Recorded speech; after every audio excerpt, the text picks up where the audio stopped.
ஆமாம், அதுதான் உண்மை. தபால்காரர் தான். அதாவது இங்கேருந்து அவர் வந்து என்ன பண்ணணும், ஒவ்வொரு மாதமும் மாதத்துக்கு ஒரு தடவை என்னமோ அவர் வந்து அனுப்பணும்.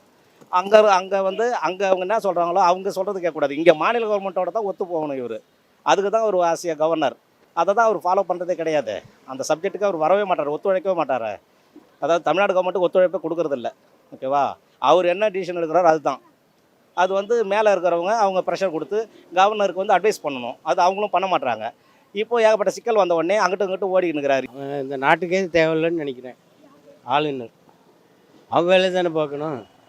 அவனை எதுக்கு வச்சுருக்குது? மக்களுக்கு வந்து ஒவ்வொரு திட்டங்களை பாஸ் பண்ணி மக்களுடைய பிரச்சனைகளை தீர்க்கறதுக்கு தானே வச்சுருக்குது. அதை விட்டுட்டு அதை நிறுத்தி வைக்கிறக்கா வச்சுருக்கு. அப்புறம் இந்த நாட்டுக்கு தேவையில்லையே, தேவையாவன் சீக்கிரமாக அவனை வேறு நாட்டுக்கு கடத்திடுங்க. தீர்மானங்களில் சைன் வைக்காமல் அது அவன் கடமையை செய்ய தவறுறான். அவங்க இருக்கக்கூடாது, இந்தியாவில் இருக்கக்கூடாது. எப்படி வேணாலும் சொல்லலாம். அவன் கடமையை செய்யாதவனை எப்படி அவனை கேவலப்படுத்தணுமோ அப்படிலாம் படுத்தலாம்.